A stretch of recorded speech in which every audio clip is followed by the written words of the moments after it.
Well, hello and welcome. My name is Guy Stevens. I'm the founder and executive director of the Alliance Against Seclusion and Restraint. I want to thank you for joining us today. I have a very special presentation.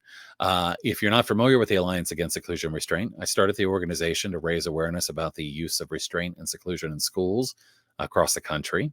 Ultimately, while our mission has grown, a lot of our work is around trying to reduce and eliminate these practices by connecting people together and changing hearts, minds, laws, policies, and practices so that we can reduce the use of restraint, seclusion, suspension, expulsion, even corporal punishment that happens in many states.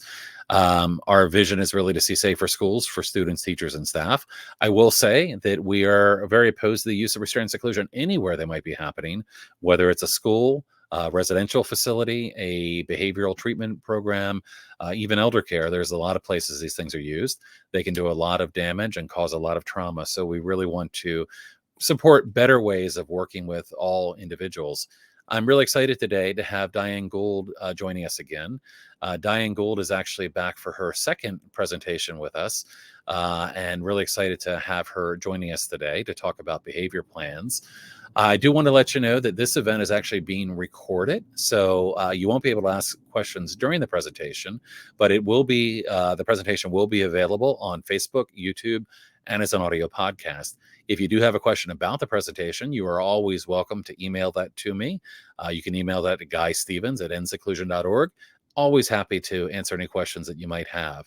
So before we dive into the presentation, I would like to go ahead and introduce Diane. So Diane, welcome and thanks for joining us today. My pleasure. Thanks. So I wanted to give you a little bit of an introduction so people know a little bit about who you are. You've been in private practice outside of Chicago for many years. And before that, you worked in schools and private agencies for 30 years. And that you have been a social worker with an interest in behavior change. That your education included a certification in applied behavior analysis from Penn State University and a master's degree in social work from the University of Illinois at Chicago in 1987. That you received additional training from the Institute of Applied Behavior Analysis in Los Angeles, California, and the Center for Collaborative Problem Solving in Boston, Massachusetts. Also been involved at UCLA for the Peer Certification Program and the Social Thinking Center of San Jose, California. Of course, you also have been involved in setting up the PDA or Pathological Demand Avoidance organization here in North America. And you were actually the first professional in America with certification in PDA and the founder of PDA North America. So you've been doing lots of work over your career to help people. I know you and I have had many conversations about the work you're doing and why you're doing it. So thank you so much for joining us today. No, thanks for having me. Really. Absolutely. Absolutely. So I did want to talk a little bit about, kind of your background because, Sure. as we shared this event online and, people saw the information about the event, there was a lot of concern raised because you've got a background in as a BCBA. And a lot of the members in our community have had negative experiences, very negative experiences with applied behavior analysis or ABA therapy for autistic children. And so there's a lot of concern that, and of course, at the Alliance, we don't support the use of ABA therapy. In fact, we try to really steer people away from compliance-based approaches to working with kids to things that are, compassionate, neuroscience aligned, trauma informed and whatnot. But I happen to know kind of the backstory about, how and why you went to get a board certification on behavior analysis. And I wonder if you might be able to share a little bit about that with our audience about kind of what led you down that road of becoming a board certified behavior analyst.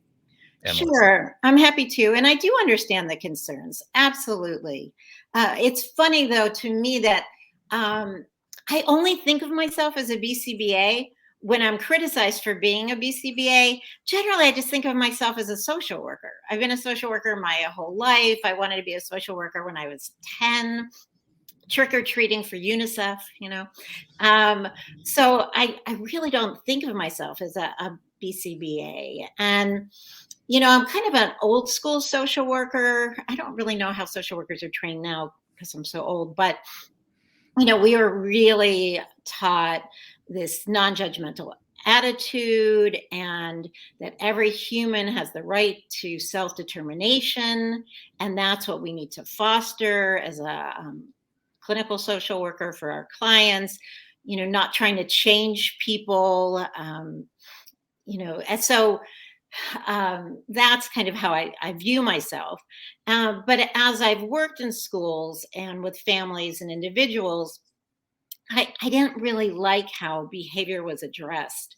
I remember my first week of my internship in a public school outside Chicago, and I was a kid, and I said to my supervisor, I think day one, that if I kept working in schools, I wouldn't allow my children, when I had them, to attend school because they were being yelled at all the time. And that was kind of my first experience with kind of how punitive things felt to me, even kind of when I was 26. So I got my BCBA, with that attitude: if you can't beat them, join them. And I wanted to have a seat at the table to talk about behavior in a different way. And that's how I've focused my use of my certificate, is doing behavior assessments in schools. I've never done ABA therapy. I mostly at this point work for non-for-profit attorneys. So when there's, a really hard case where a student's not getting what they need in school, they hire me to do one of these assessments. They're generally kids with very traumatic backgrounds. And I can use my social work approach, and it it works for all of us, and I think mostly it works for the students. I My last guy knows this. My last school assessment, the school was so angry at me that they filed a complaint with the BCBA board because they were unhappy with my assessment, because mostly because I wouldn't blame the child for his behavior. And I actually put the words in my report that children do well if they can, Ross Green's approach. So they filed two complaints against me, and I had been very vocal against their punitive practices at the school. So I kind of left it to chance whether they'd take my certificate away from me, but at this point they haven't. But I really have toyed with the idea of making a lot of people happier by giving back my BCBA. But I know that I'm able to help these kids, and I don't know who would do it if I couldn't be part of these due process legal hearings where they need a BCBA. And my fear is they'd get a traditional BCBA, and they might not have this trauma sensitive, neurodiversity respectful approach that I have in my behavior plans. And that's one of the things I'm going to talk about today. I want to also say that maybe I'm not innocent in all this, is I find human behavior fascinating, and I always have. And I even find behavior change fascinating, and what works for one person and what works for a different person. And using this knowledge to help people and myself reach their goals, whether it's to eat more healthy foods, or sometimes we can use these skills for just being better for our environments, like adopting greener habits. Right. Well, I actually think about that, and I've worked in areas where behavior change is considered a positive thing. It's how do we motivate people to make changes? I guess the difference is that a lot of the approaches that we often see that are driven by behaviorism are they're carrot and stick. They're very punitive often. They're about manipulating or changing behavior. and of course I think about approaches like Ross Green, where it's like Right. the approach is, yes, the end result might be to help somebody develop skills or overcome problems that might be, giving them a difficult time. And that may be resulting in changing the behavior, but it's, you can work with people to support learning the skills and whatnot, rather than just being kind of punitive. And, I think about, and I think from the conversations we've had before, you're pretty aligned with this as well. But I think about like the work about Alfie Cohen and, Yes, right. punished by rewards, that rewards and Absolutely. consequences are both really the same thing. It's just the way of saying, if you do this, either I will give you this or this will happen to you. And it's a very manipulative way. And of course, Right. I know that many out there have had very negative experiences with behavioral Sure. programs and programs like ABA, where it's really about compliance. It's about Absolutely. not supporting somebody. It's not about teaching the skills, but sometimes it's about um, kind of forced compliance Right. or whatnot. Right. So, I reckon, I certainly recognize that in the work that I've done with you, is that, Mhm. the approach that you take seems to be very, trauma informed and Mhm. neuroscience aligned and Right. supporting people. So, I guess, to that, you can look at, well, there sometimes are goals about changing behavior, whether it's our own or others. Right. But it's all in how you approach it, I guess, that makes such a big difference in the long term outcome for both the person that you're working with, I guess, and yourself. Right, and so much is it someone's goal or is it an Right. imposed goal? Right. Right. And, or are you changing discrete behaviors that they want versus, changing who they are as a Right. person, which is what we don't want. And I Right. think historically people have been satisfied with these very short-term changes that just can cause future problems. And that's Right. what a lot of the reward and consequence models are about, these these unhelpful changes. And I've, grown and learned and changed over the years. I like most people, I think early on in their career, we were trained and like bought into, or I always say drink the Kool-Aid Mm. of rewards and consequences. And but yeah, doesn't really work. And like, right, his work about punished by rewards or whatever, Mhm. it was like, oh my gosh, like life changing. Right. And it made sense. And a lot of the experiments on, just these extrinsic reward programs, just they're fascinating, and most people don't know them. Mhm. Mhm. I mean, I think the irony with kind of the school-based behavior plans we're going to talk about, and say this to staff if I have a good relationship with them, that it's all about changing the adult's behavior. That's what the Right. plan is. The child is just there. The plan is for the adults. It's a roadmap for them to follow. It's about changing their behavior so the student's more successful. Mhm. Mhm. But it's not. That's not the starting mindset with Right. the Yeah. I mean, very often, of course, and I know you're going to get into this, so we'll shift gears here in a second. But very often the focus is all about fixing or changing the child, and like you mentioned a minute ago, sometimes really damaging ways. yeah. Taking someone and trying to replace behaviors that may be adaptive behaviors for them and maybe helpful behaviors to them. And I think that when you look at behavior plans, they're often, again, very focused on how do we fix the Right. child. And it's not that children are broken. Children are sometimes trying to communicate, having a difficult time, don't have a learned Right. skill. And how can we develop a plan to better support them? And you're right, so much has to change from that adult perspective. But I appreciate you sharing kind of some of your story with us. And I, Sure. I know from talking to you before, again, we all have different experiences, and our experiences have evolved as we've been, doing, the work, or, been involved with things as families. Um, it's always, I mean, I didn't know a whole lot about ABA when I first started doing some of this work, and really, what influenced a lot of my thought process was when I began to hear the voices of autistic self Right. advocates and understanding the damage and harm that was done by a practice Yeah. intended to help people, Right. in which many times families and parents were being told was a good approach. But again, I think when you are able to step back and think about how do we support anybody, how would we want to be supported? Right.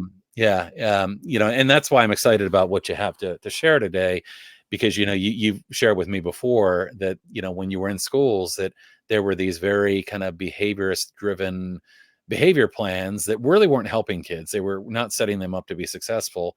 And I know a lot of your work was how do we do something that will work, and whether or not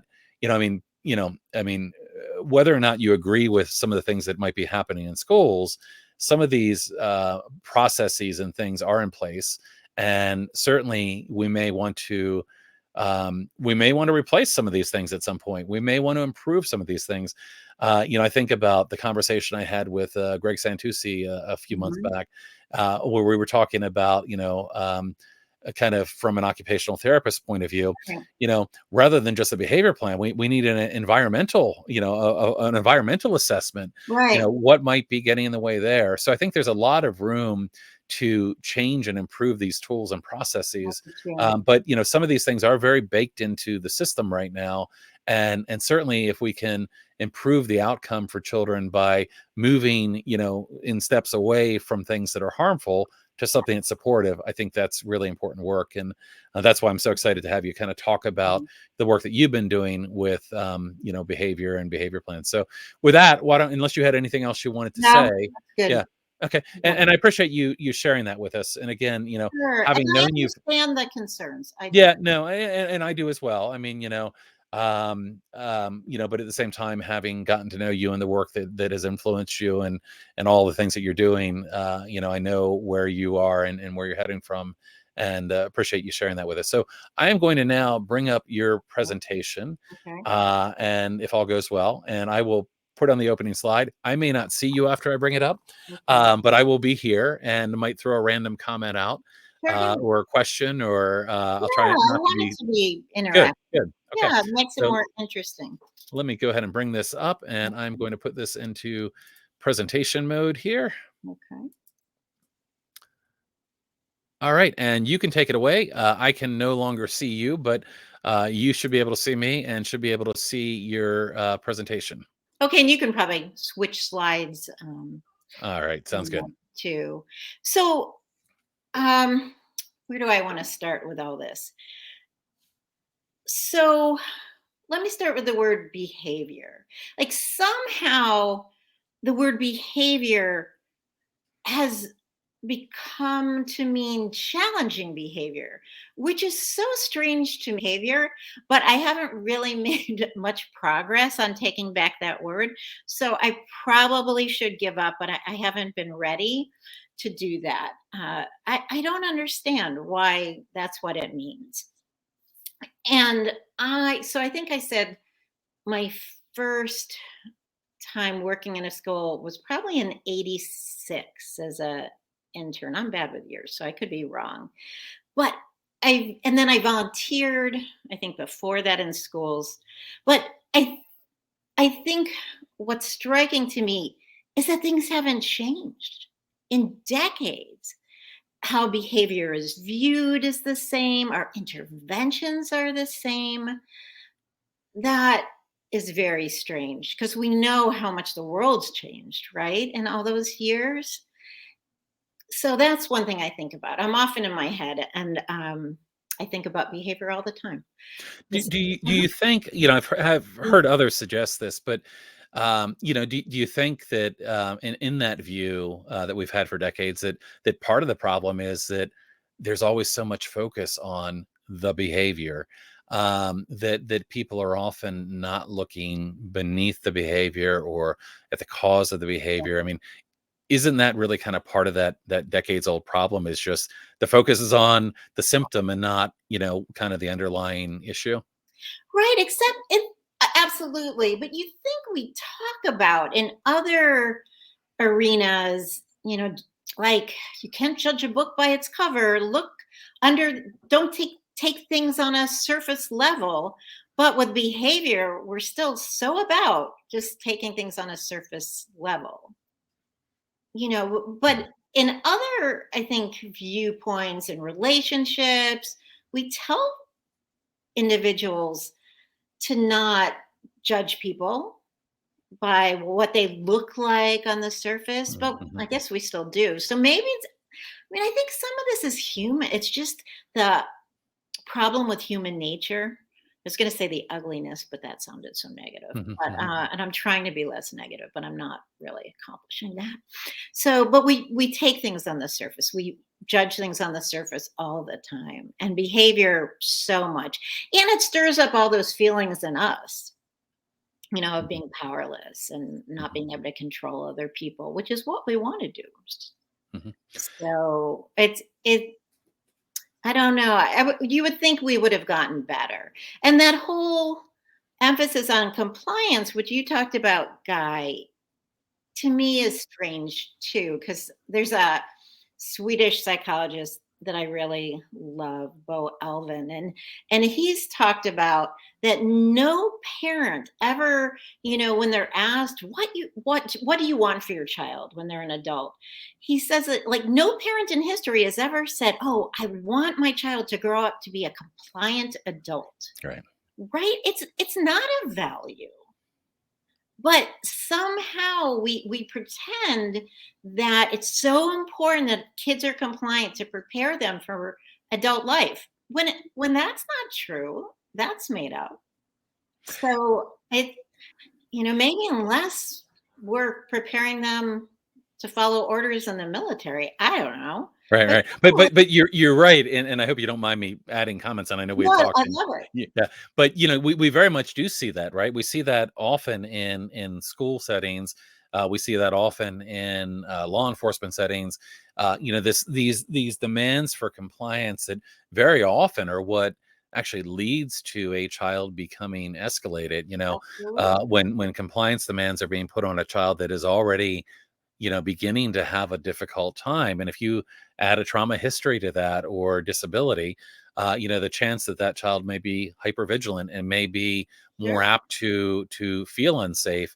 The compliance demands seem to be additive to the issue rather than helping. But you're right. I mean, it's a really great point that what parent is I want to raise a compliant child. The hope is raising children that are empathetic and are interesting and are have great ideas and Right, and have meaningful relationships. right, We're right. happy, right? I mean, but we don't want our kids to grow up to be compliant. It's very strange to me too. And I'm not so compliant. But you're right too. Just not just with that making things worse, and I'll get to it in my presentation. But so much of our interventions, the way we react makes behavior get worse. It escalates behaviors, especially for those hypervigilant kids or the kids who need our support, the kids who have behavior plans in public schools. We make things worse. And that's, why I have my BCBA, why I want to work on these issues. In Illinois, most and maybe I've read them from other states too. They're, 2, 3 pages. Mine are 18 pages, the ones I do for kind of the lawsuits. And because behavior is complicated and behavior is just a little tiny part of a human being. Like it needs to be about who they are as a person. And I view plans as something that should tell their story, that it's about understanding this human. Mhm, mhm. Yeah, Uh, and we often hear the idea that behavior is communication, and right. we need to hear what that voice is saying too. And Absolutely. we're seeing these Absolutely. behaviors. It's not just a matter of how do we change or replace this undesirable. What's the behavior trying to tell us? Absolutely. The Yeah, yeah, whys. The right, whys. right, Yeah. right. Yes, and I will get to that. I will. So we're focused today. Our talk and our conversation is going to be on these school-based behavior plans, um, too. So hopefully they'll help some people who write them or whose children have behavior plans. I'm happy to give these slides to anyone because I have examples of things too. All right, I think you can turn that slide. So the sky's the limit.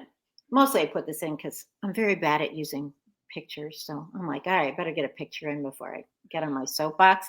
But one of the things I thought, and probably would have been a better picture, is a blank canvas, right? Because it actually is about filling out this form, but I think it's so much better to think of it as a blank canvas that you are given, or your child is given these few pieces of paper with headings.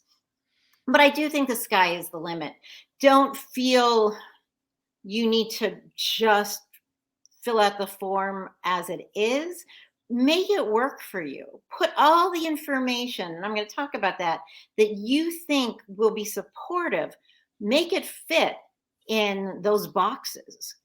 So the sky is the limit. Don't feel like constrained. So just to hit on that point, Mhm. one of the things I know that I've heard you say before is that um, so many states have behavior, a functional behavior assessment or a behavior intervention plan are part of a defined process within the Yeah, state. Um, there may in fact be a better thing we could be doing aside from a functional behavior assessment or a absolutely. behavior intervention plan, but it is in fact defined in the state as something that they are required to do under certain circumstances, and Right. there's a certain process by doing that. Is that correct? Yeah, and in my state, it's part of the IEP in Illinois. And Mhm. a lot of states, it's part of the IEP, which, if it's a good plan, can be really helpful. So every state is different, but and might have different formats. I always have to use the format if it's part of a due process hearing. I Mhm, use mhm. whatever the legal format is, the state's format, and then I'm often use the school's format too, because I think in my head, whether it's true or not, it will help the school staff be able to generalize what I suggested and what I wrote if they're familiar with how they've done things in the past. So it's not as big a leap. If at least it looks familiar, the format, I Mhm, think mhm. it's better. It's easier for staff to get their heads around it versus having to see something totally different. And that's kind of just, I think, where we are right now in the schools I work in. Maybe in other states and other areas, people have gone farther and are more progressive. Mhm. And But it's a prescribed process, and there's often yeah, forms that so really what you're saying here is, what you wanna do is it's not a matter of, it's really a matter of how do you actually use the tools that you're required to use, and then right. come up with a plan that's gonna be helpful rather than Right. harmful to the child. Yeah, and I think it's possible. I think it Mhm, is possible. And mhm. that's what I'm hoping people will take away from this little talk today. Okay. All right, you can change it. All right, so I did use a picture. I'm on record for using a picture too. So behavior, right? It's seen as the problem instead of a signal that there's a problem. And Ross Green talks a lot about, the behavior is the signal, it's the fever. It just tells us that there's a problem. So if we address the problem only, it's not going to result in real change.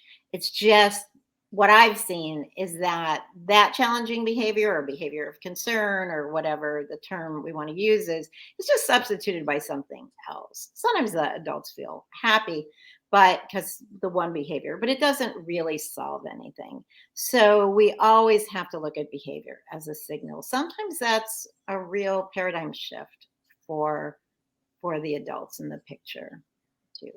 All right, you can move, since now I don't even remember what the next one. Oh yeah, because when we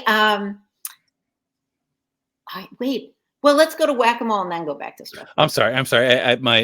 I pressed once and it didn't go anywhere, and then Don't worry. It's just yeah. I like this slide. So, because when we do that, when we just focus on behavior in my head, we play whack-a-mole. We just get rid of something and then something else, pops up. And then, unfortunately, what often happens when I'm playing whack-a-mole is then the child gets more blamed. He's not only hitting, but now he's running out of the room. He's not only hitting and running out of the room, now he's, swearing at the teacher. And it's because we cause these by doing these focused on just the behavior kind of approaches. Yeah, and missing the communication. I mean, Right. again, frustration escalates. If Absolutely. you're frustrated because something is not happening, or you're trying to communicate something that people aren't listening to, that frustration escalates over time. And it makes sense, I guess, that the behaviors would escalate as well, as a child might be desperately trying to communicate a need, or an issue, and not feeling heard. Right, right. Or just the prolonged time spent in a situation that's not working for you. Right. You're feeling so uncomfortable. And if people aren't going to help you, feel better, things are going to get worse, to the point where lots of kids I know around the country just can't go to school. They just can't. They've just suffered too much. Too. So I think we were on that other slide. I love this too. So in other countries, the UK, they call it stress support plans. And this comes from Studio 3 that Guy and I work with. And it's just such a nicer term, right? It's about stress and it's about support. Because intervention, even though to me, the word intervene doesn't sound like a bad word in my head, but intervention does. It sounds aggressive. So I'm guessing other people have that in their head too. We need intervention. So I just think stress support plans sounds so much better too. Sometimes I've written like behavior intervention plan and under it with a parenthesis, stress support plans, but I don't think it's gone over so well. But one of the things with plans, I want to make sure I say, in case I forget later, I like there being a written plan. I like the idea of how to support this student being spelled out in writing, all in one place. And I will talk about, I like to include the OT part in a plan too, because that way a substitute teacher has it, the cafeteria lady, the bus driver, just people know how to support this child. Because I think what happens too is when humans don't know what to do, that causes them to be more punitive. So we want to give them things to do, so they don't fall back on those kind of old ways and that kind of bad parenting approach that we see in schools all the time. All right, we can move ahead. So with the process, it's a strange phenomenon to me in that there's so much emphasis, even though I just said I like everything written, but there's emphasis in rushing to fill out the forms and not about talking about things and figuring them out and understanding the child. And as part of that, you look at the behavior because that's a sign that the child's struggling. But sometimes it's hard to have those conversations, even just within staff administration, and parents. But that to me is what I love about behavioral work, is really figuring out who is this person and what are they communicating through their behavior and what's making this so hard for them, and really having these ongoing conversations, not one and done. It needs to be a living document. It needs to be an ongoing conversation where someone says, I did this, and this is beautiful when I see it in the school. the teacher saying, I tried this and this seemed to really work. I figured this out. And he just, seemed less stressed and was, blah, blah, blah. And that's beautiful. And that needs to be added to a plan. The same way as when a staff member does something and is courageous and honest enough to say and realize, like, oh my gosh, I did this and that just made it worse. So that should be put in the plan. But it's really not done that way. It's written, it's put in a file, sometimes not even looked at. And what a symptom of the problem to me is that they need to be setting specific, but so often students switch schools and the new school follows the old plan, which always makes me believe they have no idea what the plan's supposed to look like and what the purpose is if they think it can translate from one school to another school. It makes no sense with different, or even the 8th grade to high school when the demands are so different. Right. So, they don't get it. Yeah. Can I ask you a question about the process? Because one of the things that sticks out to me is that very often in the process, it seems like we are missing the right people. And part of the right people is, so what we often see happen in these situations is, a functional behavior assessment is held. Maybe somebody observes the child or, talks to others that have worked with the child, but may not engage at all directly with the child to understand what's making it difficult for them or where they're having difficulties. And we also often see this process of kind of the the ABC process and looking at very kind of standard functions of behavior, attention seeking or avoidance or whatever it may be, and then an adult hypothesis comes out. So it seems like sometimes we're missing the wrong people as part of the process.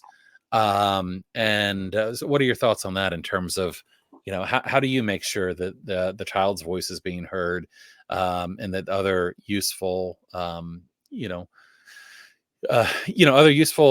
input might be heard, and not just coming up with an adult hypothesis, but actually working with the child to help solve those problems? Right.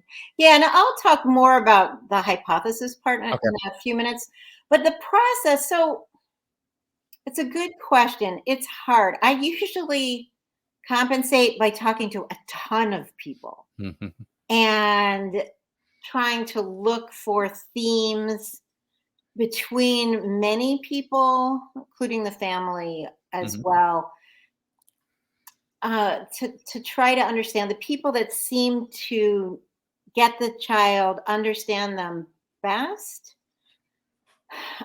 when possible, or I like having the child's voice in it. I do things differently for each kid. I'm not a big one size fits all person. Some kids, meeting some stranger that they're going to meet once is not in their best interest. And I don't do that. Some kids have really wanted to talk to me, and I do that. I'm happy to. I think having a child's voice in there is critical. I think that starts at the beginning and it's through the whole process. The child has to be part of it, but I think we have to be really careful how it's done. I mean, I'm very big on collaboration. I love it. However, I think children have been hurt in the name of collaboration. In this last school district, one of the complaints about me is I didn't want the child to attend this meeting, the IEP meeting. So this is a student who has difficulty talking about his behavior because he's been criticized for years and years and years, and about his behavior. So to me, thinking of 2 adults talking to him would feel badly to him, let alone being in a room with 16 adults, 2 lawyers, all this tension, Mm. talking about his behavior. And so I was public that I didn't think he should attend. So I was in trouble for that. Hmm. So it depends. I think you need to feel through the process Mhm. that the child's voice is in it, and trust is such a big part of behavior change, right? And we're going to talk about that probably in interventions. So it's figuring out who the student trusts the most, and that person Mhm. can play a role in that process too. Mhm. Mhm. Um, so that's kind of my thought. But we will probably do that. Talk about that a little bit later too. But the process is ugly. Anyone who's been in an IEP or those of us who have sat on both sides of the table, I Mm. always say too, like it's horrible. It's horrible for everyone. It's just such an unpleasant. Look for maybe puppies. Maybe they make it better. I can take that. So no, that's the best part of IEPs. All right, you can stay for a minute. So the question of are you better off with a formal behavior plan? So I had said that in Illinois, the behavior plan is part of the IEP. I know it's not the same in all states, but when it's part of the IEP, it does provide legal protection because students can't the plan has to be followed. Students, if their behavior is deemed part or related to their disability in a school, there's different safeguards.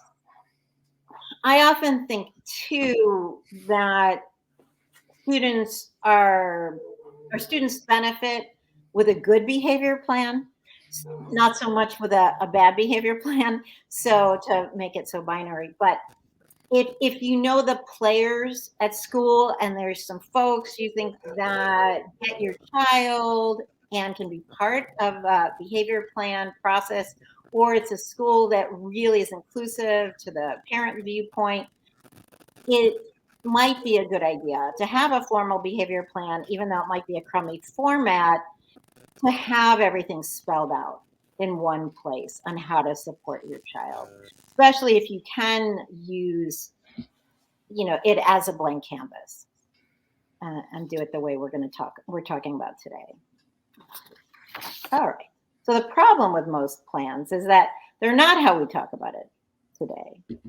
And they're written the way they've always been written. People go to a workshop. I've given some of those workshops. Often it's 1 day, 2 days. So they're just written this way. I think that drop down menus on computers have made the world a much worse place. And behavior plans, because they're written with all these drop down menus, that people have a harder time thinking outside the box. Many schools think they think outside the box, but I just think they're thinking inside a different box. So they haven't changed. It's hard for some people to think differently. Sometimes people are worried they'll get in trouble if they think differently than their coworkers or the administration, so they don't want to talk about their viewpoints. Many plans are very simplistic. They're shockingly similar across states, across ages, across schools. Some are because they're all in one school, cut and pasted, but they're even across schools. They're so similar, and that's really unfortunate. And many behavior plans, as I said earlier, aren't even used. They're written, they go in a file. Um, it's accomplished. They can check it off that they're supposed to do a plan. They did a plan, it's over, and the staff don't know. And I've also worked in schools that there was so much turnover that the plan was written maybe in May, and when I've gone in October, nobody had looked at the plan. They were all different people in the room or in the school or in administration. So there's lots of problems with plans. And some of them are that in a typical plan, there's so many behaviors there's this concept of target behavior, which we'll talk about, but there's so many behaviors rolled into the target behavior. I think often there's somewhere between 9 and 13 different behaviors written into the target behavior. And in terms of how often the behavior is displayed, it's pretty much all day.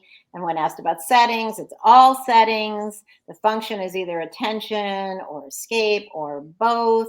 And people are trained that you're supposed to do attention or escape because the original training is that challenging behavior is to get something or avoid something. That's kind of the basic training in behavior. And that leads to just escape or attention somehow. Many typical plans include all this judgmental comments. That really makes me crazy and upset. But, Johnny can do a good job when he wants to, or so and so can get along with peers when she chooses to. All these judgmental comments, which I do not like. Most focus on rewards and consequences. Some behavior plans are only rewards and consequences. Few include new and creative supports and solutions. And many behavior plans include interventions and procedures that can result in seclusion and restraint. So we're going to talk about ways to do it differently. And as I said before, it's really about the adults. And that's sometimes news for folks, that I look at a plan as a roadmap for the adults to follow. It's about their behavior. It's not really about the children's behavior.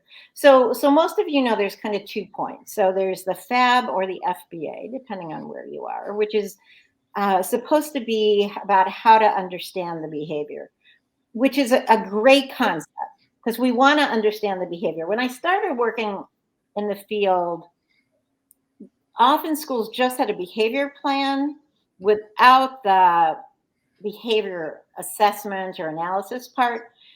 They didn't even understand that there should be this part of understanding the child's behavior before there's a plan on what we're going to do about it. So that's the first part. It should be about the whys and understanding the behavior. And it should also be about the human, because a person is more than their behavior. It's not always how it is, but that's to me how this first part. And then the second part is what the adults are going to do. And it's supposed to be about eliminating or decreasing the challenging behavior. And the behavior is really, I say it later, but I want to add too, it's, we've talked about it's a sign, a signal, but for data purposes, how I look at it is the target behavior is a representation. It's something that can be counted to tell the staff if they're on the right track. So it's not that that's so important. It's just a representation that there's a problem. So that's how I view it. And I'll talk more about it too. So for CPS fans on the Balance, Lives in the Balance website too. Are we way ahead or am I page? I'm sorry. Did I go to a wrong slide here? There's something about CPS. Keep going. Oh, it looks like there's a slide in between there. Oh, all right. I think I did that one. Going back to CPS, and then we'll okay. All right. I have no idea. But it doesn't really matter, right? So just quickly, CPS fans, and if you could define CPS for us, because I know a lot of people hear that and think Child Protective Services. So it's funny because I think Chicago Public Schools. Yeah. Sorry, I've almost wished it would be renamed Plan B instead of CPS. I think CPS sometimes is really a confusing, It totally is. See, yeah, yeah. right. Child Protective Services. Yes. So Ross Green and Collaborative and Proactive Solutions, which people call CPS, they have on their website a sample behavior plan that can be used for their model. That focuses, really on their model. So it talks about unsolved problems, lagging skills, factors that maintain problem behaviors. They have Plan B interventions, and I'm hoping on the next page I have the website, but maybe not if our pages are in different order. Let's see. It'll be a surprise. What's next? Oh yeah. Okay. So the ALSUP, the assessment of lagging skills and unsolved problems is there, and the website for people. So if anyone wants any of these, so Yeah, you can have and, if you don't mind, the thing I love about, Dr. Green's work, of course, is that, it starts with a very simple philosophy, and the philosophy is kids do well if they can, and that's important here because, where Dr. Green's work really focuses on is trying to understand if a kid is not doing well, what's getting in their way? Do they have a lagging skill? Do they have an unsolved problem? Rather than just coming up with an adult solution about how to have a child change their behavior, we need to understand the whys. Oops, as you would say. Oops, I'm going all sorts of places here. But of course, the flip side of kids do well if they can is this idea that kids do well if they want to. And right. it seems like very often in the behavior world, there's a lot of belief that all behavior is volitional, that it's all a choice, it's all a matter of children, making choices and decisions, when in fact there's a lot of other reasons why a child might be behaving differently. And I know you're probably going to be getting into that as well, but I think just that lens there of how you look at it, rather than just looking for that simple functional behavior, what's getting in the kid's way, how can we help them? And that ALSOP that you mentioned is certainly a great tool to identify, and what are the lagging skills, what are the unsolved problems, how can we actually make a plan to help the child develop develop the skills and the abilities to solve the problems that are affecting their lives. Absolutely, absolutely. It's just a great mindset, you know, for everyone too, and for parents too, as well. Even though when I was in the training, probably 15 years ago with Dr. Green, I wrote on my evaluation that they should include parents do well if they can as Mhm, well. mhm. And teachers and others. I mean, a lot of people do well if they can, right? Right. Right. Um, People need tools. People right. need, help, skills, all that too. So And to question things that don't make sense or don't seem to be working. I mean, too often we end up in systems where we have approaches that aren't working for the kids, the teachers, the staff, right, yet they persist because it's the way things are done. right. And Yeah, because they've always been done that way. right, right. Yes, too. And then I'm just really quickly, and I'm not going to explain it because Dr. Stephen Porges and Mona Delahook do such a better job. Just another kind of mental framework is the polyvagal theory when you think about behavior. That, challenging behavior can be viewed as part of an evolutionary process to survive and thrive. That it's all about feeling safe. And one of the things, and you can change it, the slide too, is that we've learned, and all these experts, when they talk about neuroception and the polyvagal response, is that children need to feel safe in school. And then I think when we're talking about behavior in school and behavior plans, we need to then remember that children can only learn if they feel safe, Hmm, and hmm, children go to school to learn. So hmm. unless we think about that safety part, then we're just keep doing these things over and over again to have the kids learn, and when they can't, when they just can't Right. neurologically learn, and then we're Yeah. frustrated, There's so much to this, and I appreciate your thoughts here, and of course, Mona Delahook's book, Beyond Behaviors, is yeah, a really great tool for people that want to learn more about the Polyvagal Theory and the idea of neuroception. But, really the simple idea here is that, if a kid doesn't feel safe, a kid's not going to be able to do well. If a kid doesn't feel Right. safe, and there's a lot of contributing factors to that. It's thinking about trauma, and oftentimes we see this trauma comes from the way children are treated. The trauma can come from compliance-based approaches to, working with kids. The trauma can come from, a home. The trauma can come from a lot of different places. But trauma, disability, all of these things can affect a child's likelihood of feeling safe. I mean, I often think about, children like my son, who's autistic. He's a fantastic kid. But, part of being autistic might mean some communication differences.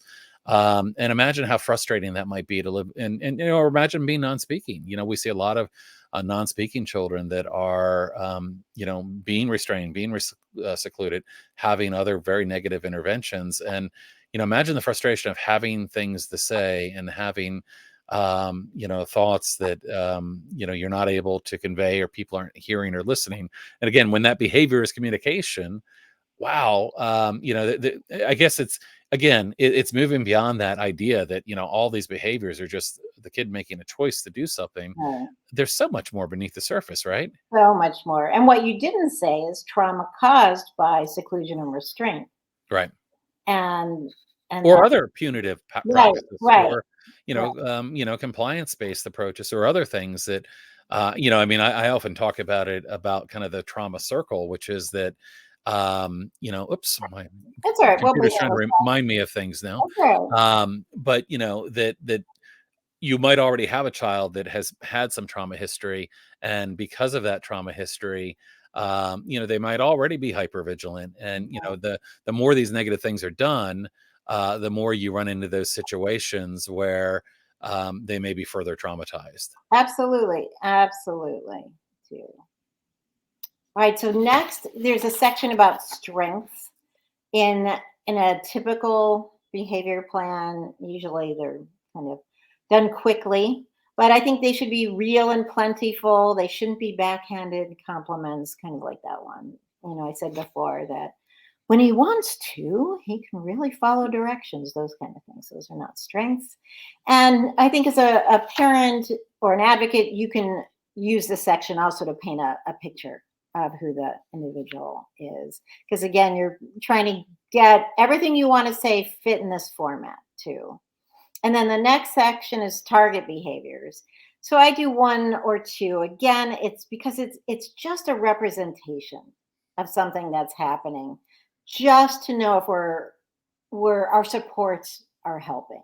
That's how I look at it. That's very different than kind of the traditional, but they should be clearly defined. A lot of people think there should be severity measures, so things aren't all counted the same way, just to make it more accurate. Because if we're going to count and we're going to take data, which we'll talk a minute more about too, that it might as well be accurate. So these are things to make it more accurate.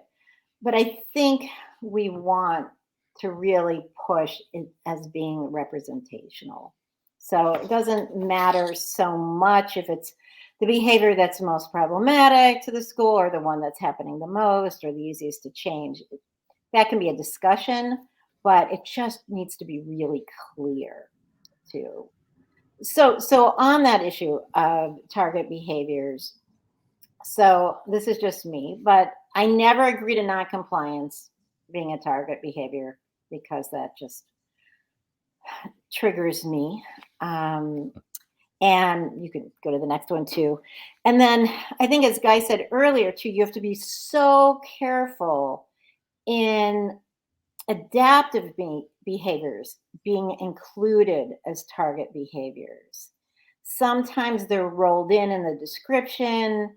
Often they're in the form of like stalling or distracting or postponing a demand. And those to me are really adaptive, until students use them all the time, until they can kind of process, can they handle this? How do they ask for help? How do they figure out kind of what to do in this stressful situation, including how to get the help they need. So I hate when that's included. I never agree to crying being part of a target behavior because that's just cruel. I don't agree to shutting down and not responding, right? All those things that neurologically our students do in their own, attempt for safety and well-being. So I don't agree to any of those things when I'm in meetings. I don't always get my way in meetings, but I push those things. And non-compliance is often. I didn't put that I don't agree with defiance or defiant behavior, but that's true too. I never kind of agree to that, but I didn't add that to the slide. And there's also rarely enough talk, if any talk, on precursor behaviors. And those are those little signs that the child is under stress. And they might happen before the target behavior, the more problematic or behavior of concern. And that's where I want the staff to jump in and offer support to the student when there's just that bubbling up of stress or tension, to know the child's looks and these little signs or how they hold their shoulders, to really understand that child so they can offer that support so that the child doesn't have to use their energy to communicate it to. And this, which is kind of what Guy had talked about too, that it's all about what's underneath the iceberg, and the behavior is just the tip of the iceberg. It's just that little tiny bit, and this is all. Mona's book is all about this too. And then the next section in most plans is about the setting. A lot of behavior plans say, that the child exhibits this in the classroom, the hallway, lunch, gym, they put recess, they put everything there. But you want them to think more specifically, and you want to understand the setting part, because that's going to be part in this environmental section that comes later. So whatever settings are listed needs to be addressed in the plan. So this is more in that first part, the understanding the behavior, the FBA. But then in the plan, we're going to talk about how to support them in every setting that they need support. So antecedents is the biggie, as Guy mentioned. They're generally misleading, in my opinion, because they're just what happened right before. And humans are just more complicated than that. It's usually a combination or a confluence of events, many factors that all build up, that happen and trigger kind of that target behavior. And sometimes I think they're just really silly, because what happens before a student doesn't follow a direction is that they're given a direction, right? I mean, but that's kind of just silly. But that would be the antecedent. They don't do their work, it's because they were just given work. So it's a concept that to me doesn't make sense. Well, we also hear things like, and we especially hear this with kids that are being restrained or secluded, that it just came out of nowhere. Right. I like to believe that most problems, most difficulties are things that we can they shouldn't be surprises. We can learn Right. about where does this child have difficulty, and I guess Dr. Green would call those kind of the unsolved problems, but child's having difficulty coming back in from recess. Child's having difficulty sitting next to Bobby in math class. Some of these things, if they seemingly are coming out of nowhere, then we're missing something, right? Right, it's our problem, right, and Right. that's what I always say to staff, "Yeah, if it's coming out of nowhere, we're missing something." If Right. it feels that way, yeah, because things don't just come out of nowhere. They Right. just don't. Right. So we need to figure it out. It's on us. And then when we do figure it out, to me, that's it's such a empowering thing. I feel really fortunate that I'm able to be part of this process to make the students' life easier at school, because that's what we want. Mm. We want this look at problems that are happening in school to be solved to make students happier and have a better quality of life and feel better when they wake up in the morning to Mm. go to school. Mhm. Mhm. That's the intent. That should be the intent of all this too. So antecedents and often should be a picture. One of my few pictures next, guy. Let's see if it comes up. Yay, see? The concept of the last straw. And that's often what we see is just things build up over time. Some days we're all able to handle things that on other days we can't. It's just how humans are. We can't pretend that the kids are so different. It Things build up. It's how it works. So consequences is the next section. And it really means in the behavior world not how we typically use the word consequence. It means just what happens after behavior. It doesn't mean punishment or disciplinary procedure. And it's thought that these consequences maintain a behavior over time. I really don't think that what happens after matters so much. I think not to the kids who have behavior plans, because if they could do better, they would be doing better. So I don't think it's so important what happens afterwards. I think we want them to feel okay and we want to repair relationships. Right. But I hear you when you say I mean, defining consequences is something that comes after, and I agree with you. Unfortunately, it right, seems to me that most people associate a consequence, and honestly, with a punishment. How many times do we hear kids need consequences? They need consequences. absolutely. Even discipline is improperly used. I mean, discipline Right. comes from a To root teach. meaning to teach, right? Right. I know. But discipline is often very punitive, and Right. the punitive approaches then seem to well, we don't seem to, they do have a very negative effect on kids, and we need to be equipping them with skills and helping them solve problems, not just putting these, a lot of these kids have had many consequences throughout their lives. How do we shift the adults away from this concept? Because I mean, even adults, I think, in a school setting, you say consequence, and you and I can say, well, that just is something that comes Right. next. But the idea there is the consequence is negative. Now, maybe sometimes it's something like a incentive or reward, but again, I mean, what do we learn about those things is that they're not really solving problems. Right. Giving me a sticker because I happen to meet an expectation you have doesn't really necessarily equip me to better meet that expectation in the future. No, no, right. I know, and I wish we could change the wording on all this because, Right. right, for most people, right, it means a punishment, Right. and the opposite of that is we're letting him get away with it, Right. Right. and Right. that's kind of that kind of thinking that leads to such problems Hmm. Hmm. too.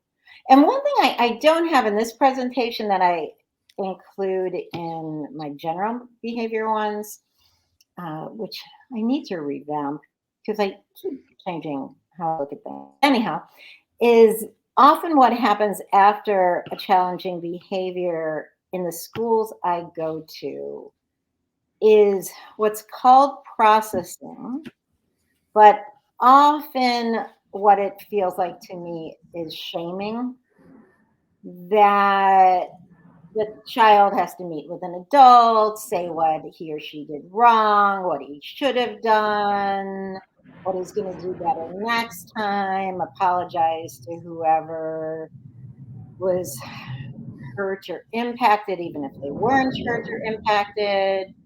And it just feels to me like shaming, where I think that time could be used so much better in terms of repairing relationships, making sure the kid feels okay and Mhm, is mhm, doing mhm. okay. Because if they had a problem, it's because they weren't doing okay. Right. So What are your thoughts on kind of the restorative approaches and really, um, yeah, I guess what are your thoughts on kind of the restorative approaches of working? Again, it's not about shame, but it's understanding, impact and trying to work with people to build relationships and things like that. Is that have a role in this? so it's an interesting question because I keep reading about it, and it's great in paper on paper, but I've never seen it really in action, and I don't know why. So I don't know if the schools I've worked in don't use it, but I've never seen. I read about it. Mostly I read about it a lot because I'm curious because it sounds good in paper and I've Mhm, never seen it, which seems mhm, odd. mhm, mhm. So I'd like to know more. Yeah, I've been reading lately a book, and I'll hold it up here. I don't know if you can see it, but it's a Okay. book by Yeah. Joe Brumer, and it's building a trauma-informed restorative school. And I'm not as far along. I haven't finished it yet, but certainly it seems like some of these principles. There's a lot of really good ideas behind some of these principles, and so I'm always interested in learning more about Yeah, me too. those kind of approaches. I'd love to see it. And when I was trying to read about it, one of my thoughts, which is a thought I often have, is that it all comes down to who the people are and their skills and their temperament and their approach. Because following procedures looks so different. Any of this with by who's doing it, Right, their right, voice tone, their body language, just their vibe, basically. right, right. Yeah, So yeah. I'm thinking about Professor McDonnell and kind of the importance of and the importance of the adult. Again, the focus is often on the kids, but the focus on ourselves when working with kids is so critical because we know that even our emotions can be contagions. I mean, if we're absolutely. escalated, we're not going to be helping a child that's feeling escalated. So it really is about kind of having a calm, and it's about relationships, I guess, too. Absolutely. And who does that child have a really strong relationship with and feel safe with? If the child's not feeling safe, getting past any of these things is really nearly impossible. Right. No, absolutely. Absolutely, too. So going on another section, kind of on the forms, is the setting events. And setting events are not generally understood in the people I work with. It's about what sets the stage for the student to exhibit the target behavior, which is the same thing as meaning to feel stress. So allergies, bad sleep, bad night's sleep, being in a different parent's home or a grandparent's home, medication changes, all these things that happen maybe the day before, the week before, the weekend, the night before. And again, like everything in a plan, in my mind, it's a heads up to the adults to know these things so they can change their behavior. So they can say, we were going to do a spelling test today, but let's just wait till another day. So to lower demands and to increase supports. So it's not just to like talk about it among staff or even with the child, it's to change our behavior for Hmm. the child. But I rarely see it's done. So this is a little bit which we talked briefly about with that function and the hypothesis of function, which is a big part. It's a guess of why the kid's doing it. And because it's asked leads people to guess that the behavior is much more intentional than it is. So what I do for workaround options, and none are great, but I put down that the target behavior is not intentional. The behavior is communication. The child was seeking safety. And then if it's thought to be the child is attention seeking in past plan, I say I apologize. My dogs were coming back in and apparently deciding it was a great place to come play by the microphone. So that is sorry, totally sorry fine. about that. Everyone's a critic. It's fine That's right. if they're not liking what I say. I can handle it. They were very excited, so they Oh, might good. have actually liked Are it. they wagging their tail? Yeah. Okay, babies. So if a child, if in past reports or the staff say the child seeking attention, I rephrase that as the child is seeking help and assistance.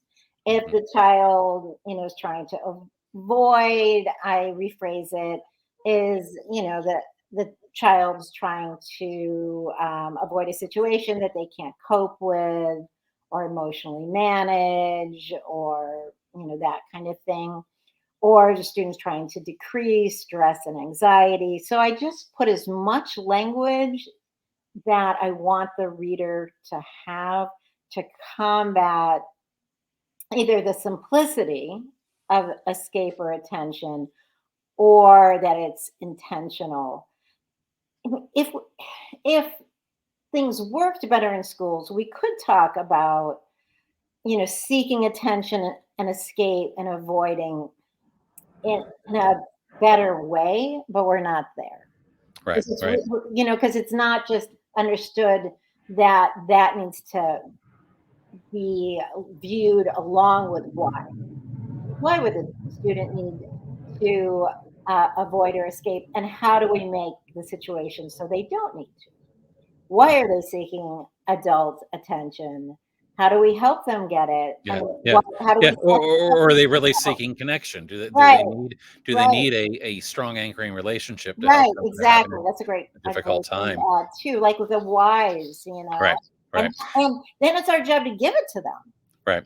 Yeah. I'm thrown back to a time that I was looking at or hearing a behavioral assessment that was done on my son, and thinking about how these functions were being used, and listening to someone, basically say, well, your son was attention seeking. They were telling me what had happened. And of course, I know my son, and that's not an attention seeking behavior at Yeah, all.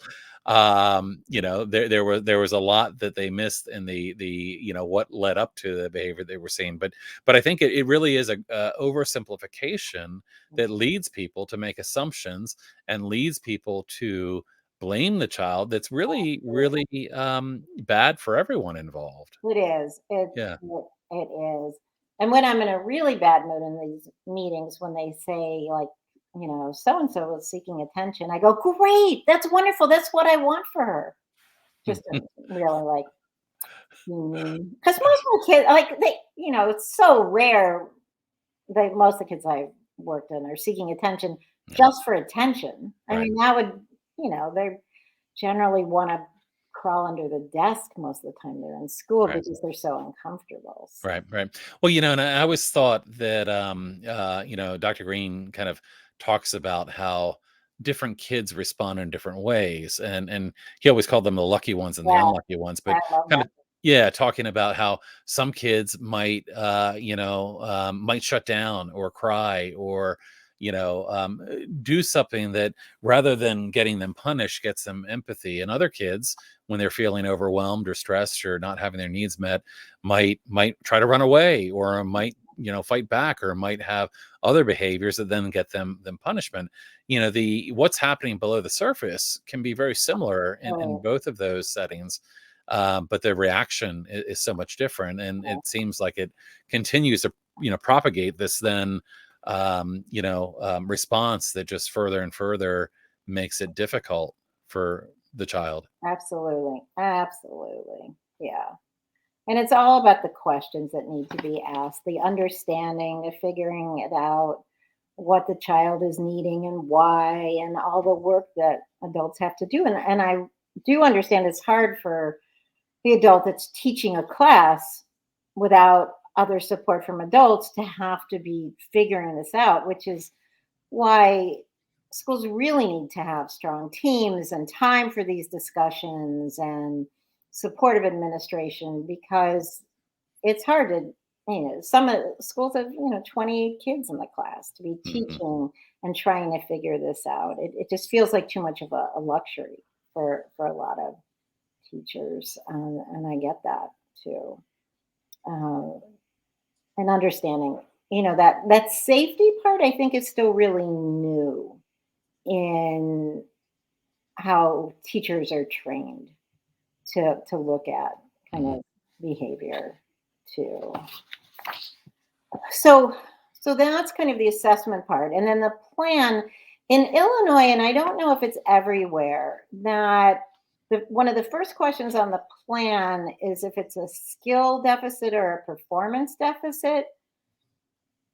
And I don't like the question, but why the question can be helpful is that you can sometimes get a read on the people in the room if they say it's a skill deficit versus the kid really has the skills, they're just choosing not to do it. Mhm.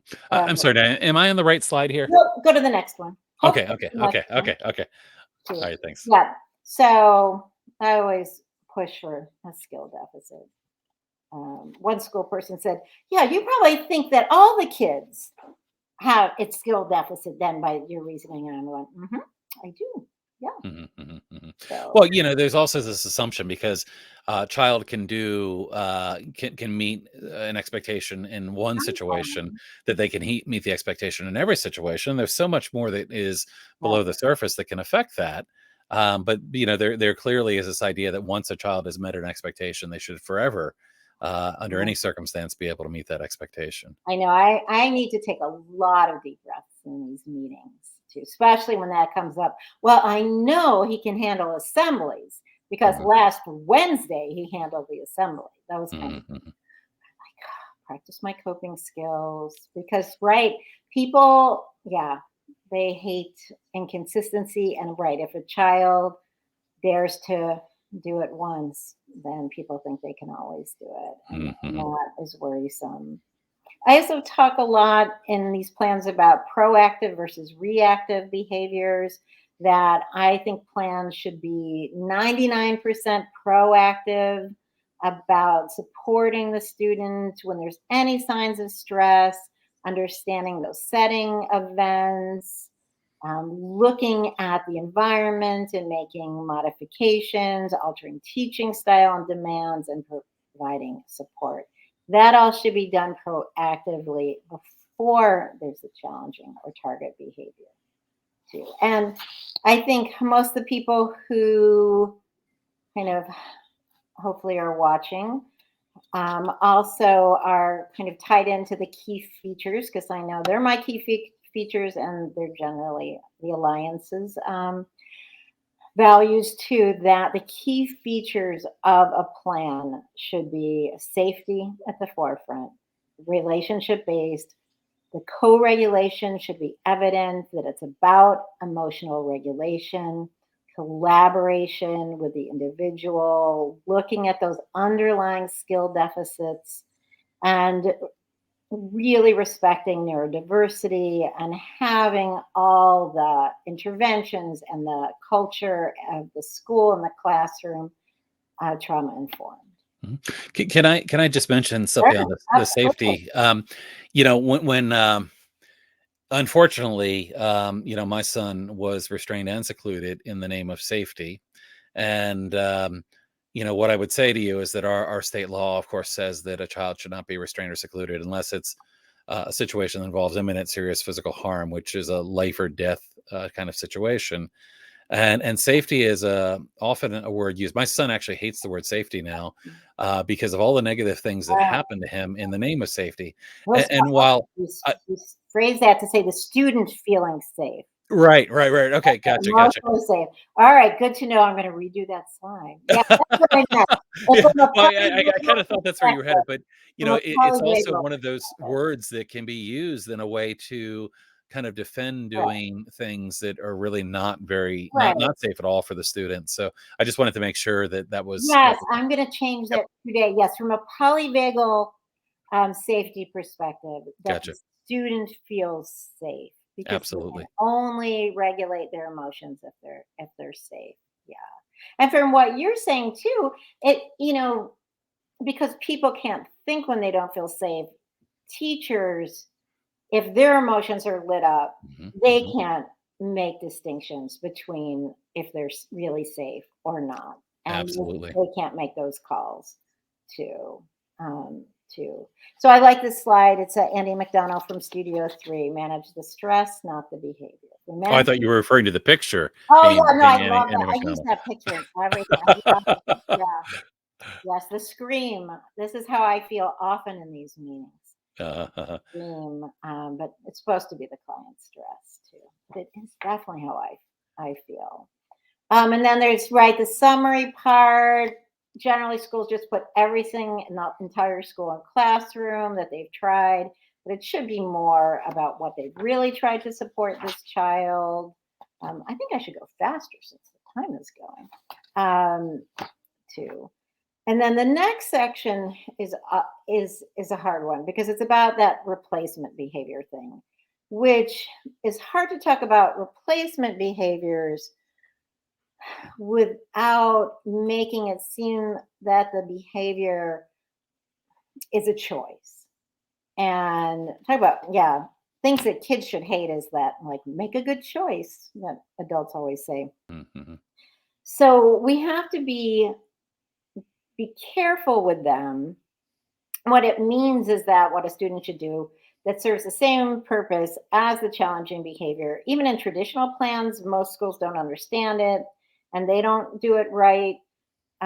So, what we want to do is kind of look at the behavior as being a signal that there's a problem and see if we can find a replacement behavior that targets that underlying problem, like a workaround. So, sometimes, I just write kind of um, teaching the student to ask for support or build self advocacy skills. Also, that a kid can't just do those things, they need to be taught and supported before they can do it. So, that also has to be included.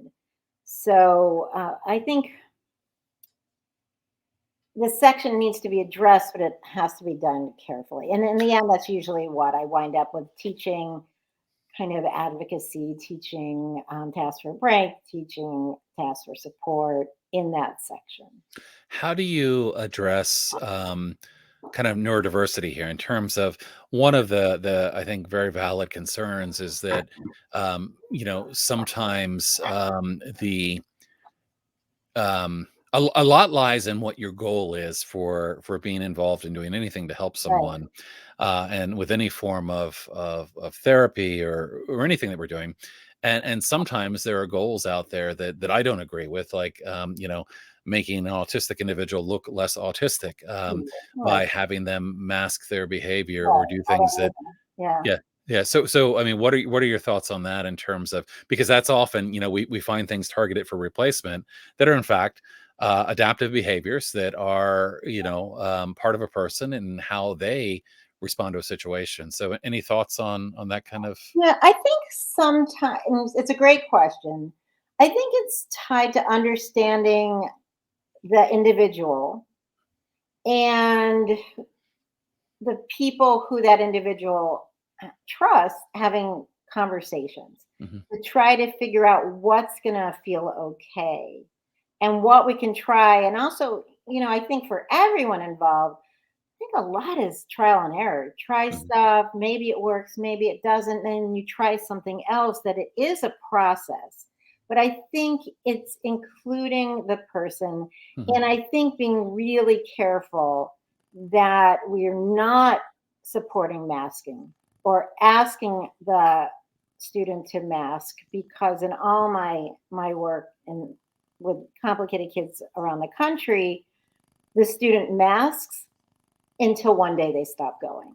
mhm, mhm. And we've encouraged that. We've reinforce their masking behavior for so long that they just can't do it anymore for their own self-interest, Right. just to kind of save their own lives. They can't mask, which means they can't go to school anymore. Yeah, and I just hate to see it. And in fact, I recall a time on my child's IEP where there was something about maintaining eye contact. Yeah. That's not comfortable for him. No. There's no reason, so sometimes we see these expectations, and I guess that's part of what's important here too. In thinking about behaviors is thinking about expectations, and Right. whether they're respectful and supportive and helping, and I would say pro neurodiversity as well.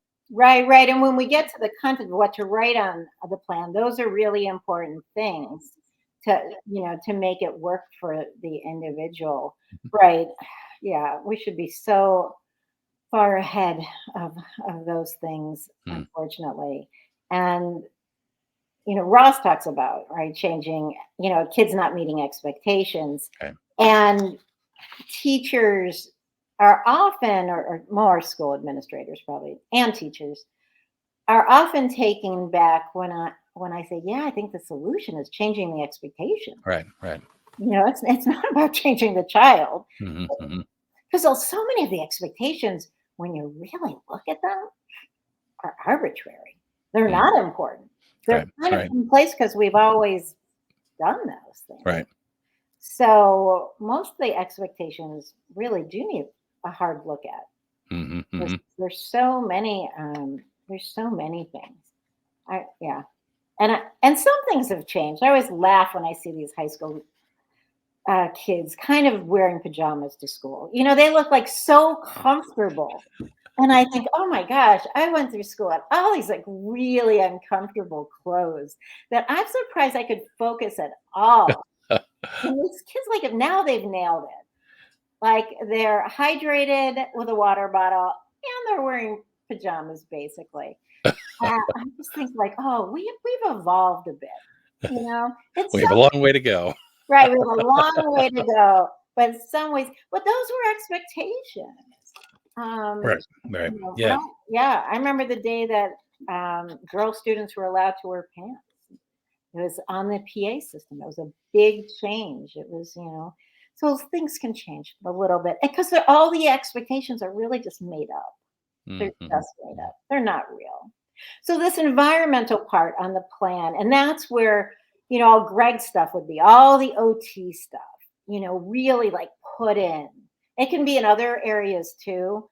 Sometimes I'm repeat things, which maybe annoys people, but I'm always worried that people are only going to read one section, so I want it to be inclusive. But definitely here, anything that is in the environment that could support your child should be here. So I just put a couple as examples, and I tried to have conflicting examples too. Some kids might do better if they sit near the door, and some near the teacher, or some really far back so they can stand and walk. So it's not, again, one size fits all. It's figuring out what they need to be supported in their environment too. I mean, I like for young kids, there to be a designated place in the classroom for quiet, time to regulate, kind of like Lori Disatel's, amygdala areas. Yeah. Yeah. I've seen teachers use teepees and pop tents, creative teachers, or just a little section. I like those things, but anything for in the environmental section that your child needs, you should put it down there. Mhm. And I think, often these are so similar, the plan. So you don't want your plan to be like the kid whose IP was the hour before. And the next area is curriculum and instruction. And I just put a bunch of bullets just that I've used, but so maybe I'll read them to you real quickly. But you use the ones that work. So about break cards or break signs, any kind of card for expressing wants and needs, extra processing time, one-on-one support in certain times, shorter work tasks, less problems on a page, executive functioning support. This mastery learning approach, which I really like that not everybody knows, it's about starting any assignment with work that has been mastered, that your child feels successful about, kind of to warm them up before something that is more challenging. It's really easy to do, and I think it can help a lot of kids. I think really making sure that learning differences are understood with any kind of academic work, teaching about the brain and nervous system, all the homework modifications. Kid maybe has no homework, maybe they do half the problems, whatever makes sense. And it's generally different in subjects. So no, it doesn't have to be the same. It just takes more time and effort and discussions to say what makes sense in math, what makes sense in English, but that's what kids need, the whole collaboration with the students, the underlying lessons instead of taking notes, breaking down assignments or step-in-step instructions, or instructions in writing instead of having to process it auditorily, coordinating between classes, this check-in and check-out at the beginning of the day. Some kids find it punitive, other kids really love it. Teaching mindfulness and breathing, and generally the whole class benefits. No timed assessments or activities. I put in a lot on this because for anxious kids, that really can make it harder. So I've gone a few slides more, but just to give you examples. But it's more, I want people to be able to think of beyond these examples if they don't meet your needs. But it can be anything. It can be any of these things. What would make your child successful? And again, a lot is trial and error to know if this works or not. So we can't rush these things. We have to just figure them out. So, and it's good to figure these out when students starting school, and they might change, but we don't want to wait till there's a crisis to figure out what kids need. And just because a teacher hasn't done it before for a student doesn't mean they can't. And hopefully through collaboration with the student and the parent, things can be tried and done the right way, hopefully, and see if you get little improvement. It doesn't have to be everything is magic, just that things are going better. So I just listed all those as examples. The same, there's a section on positive supports, a few slides from here, which is in Illinois, it's a section. I think it all should be positive support, so I don't really know the difference, but I guess these are supposed to be non-academic. So again, all those environmental supports about movement and limiting language and labeling emotions and empathy, choices if that helps, feedback and praise if that helps. If that makes things worse, you could say do not give praise if that raises the anxiety. So just really looking at what your kids need. Often the kids I've worked with benefit from having a place to go when they're stressed, a designated place, or a person for those connections, right? Because we need connections. I usually do more than one person because if that person's in a meeting or busy. And often kids like the secretary or the janitor, and that's fine. It doesn't have to be the social worker in the building too. It's just people they feel good with. Yeah, one word of warning there on kind of that idea of a designated place to go is that we sometimes see seclusion rooms that have names like the cool room, the calm room, the blue room, the reflection room. And there's a difference between a child taking a self-directed break when they need a quiet space to go and being forced into a room against their will. And unfortunately, sometimes it's hard to tell the difference. When we toured my son's school, I was shown a room that I was told was a break room. and that's where my son had been secluded. Even after he was secluded, the school said, well, sometimes kids go in there on their own. And of course, I have a hard time believing that any kid that watched another kid forcibly drug Right. into that room would ever choose to go in that room. But I've also seen, as you mentioned, some great things that people do, whether it's a true sensory room or, as Right. Lori calls them, the amygdala reset area. Right. There are people that are doing great things with that. But we do want to be on the lookout Yeah. for what sounds positive that in fact can be a negative intervention. Right. I have a school I've worked with a lot for various kids because they're better than most of the other schools. And it really surprised me that they had a hard time understanding that they can't be the same rooms. Right. They just, because I think that's just how it's been, and they just seemed really confused when I pointed that out and said those same things. Oh, but kids are fine going in there, and some kids really like going in there. But right, Right. well, yeah, that's not what I mean when I put it. So I think I need to make that one more clear. Yeah. Well, and certainly my hope is to see those rooms, the rooms that are I used for agree. seclusion, shut down. I agree. I agree. From your mouth to God's ears. Too. So I also have other things about having the student be a leader. That's made a big difference with so many of my kids, just empowering them. And often they're great leaders, and letting them doodle or color. They don't need a clean desk, and empathy, and just letting them sit quietly. It always, when I have to write that in a plan, it just seems so silly. Like, why would you have just, it's just like sounds so human to me. Mhm. Just give somebody some time and quiet. Don't talk to them. Leave them alone. Isn't that what we want when we're upset? I don't know. When I put let the kids chew gum, people get all crazed about that. But we know that, right? We know that chewing can help kids just orient and calm.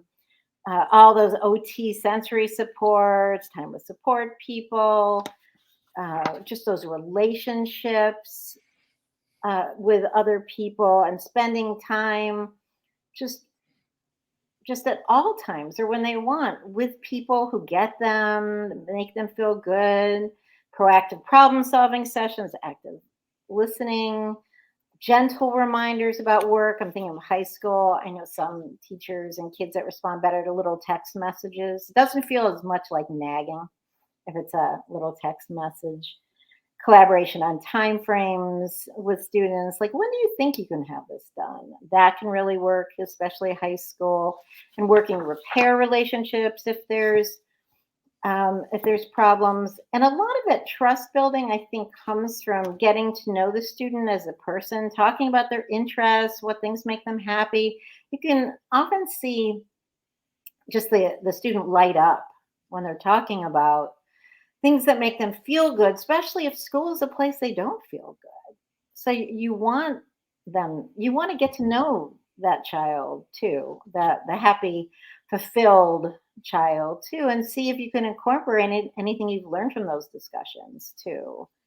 I think teachers model acceptance and annoyance in their classroom. So modeling acceptance of differences, helping, the peers understand differences and Mhm. supporting kids with peer interactions.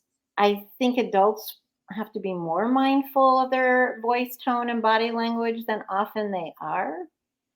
I think adults in schools need to value privacy, even though it takes more time sometimes when they're talking to kids. And it's not just adolescents that don't want to be embarrassed. So I think those kind of things can all be written in a plan.